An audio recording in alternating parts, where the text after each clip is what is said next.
Welcome back to my channel Mrunal रेसिपीजमध्ये तुमच्या सगळ्यांचं स्वागत आहे।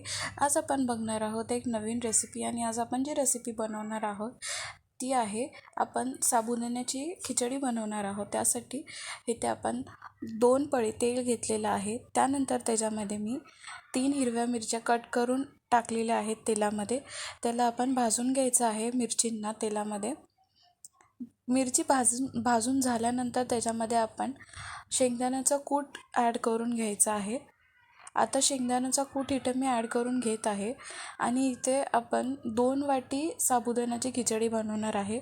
तर त्यासाठी इथे मी 8 चमचे शेंगदाण्याचा कूट ॲड करून घेतलेला आहे आणि शेंगदाण्याचा कूट ॲड करून झाल्यानंतर आपण शेंगदाण्याचा कूट तेलामध्ये भाजून घ्यायचा आहे थोडा आणि त्यानंतर मग आपण त्याच्यामध्ये आपले साबुदाणा जे आहेत ते ॲड करून घ्यायचे आहेत।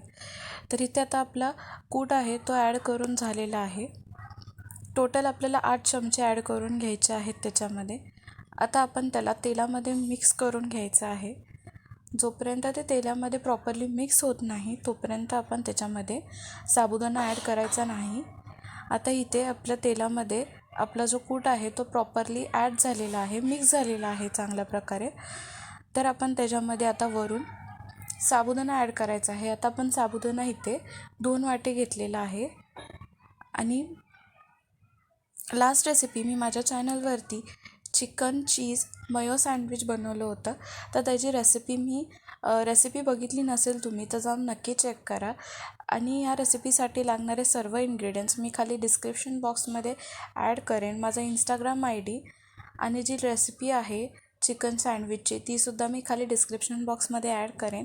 तर जाऊन नक्की चेक करा आणि तुम्हाला नेक्स्ट रेसिपी कोणती बघायला आवडेल ही सुद्धा कमेंट करून मला नक्की सांगा। तर इथे साबुदाणा ॲड करून झाल्यानंतर चवीनुसार मीठ ॲड करून घेतलेलं आहे। त्यानंतर आपण त्याला मिक्स करून घ्यायचं आहे प्रॉपरली। मिक्स करून झाल्यानंतर आपली खिचडी एकदम रेडी आहे।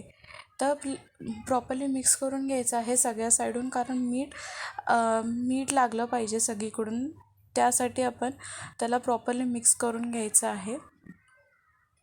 तर ऑलमोस्ट आपली खिचडी रेडी होत आलेली आहे। आता तर तुम्हाला ही रेसिपी कशी वाटली ही कमेंट करून नक्की सांगा। And thank you for watching my channel.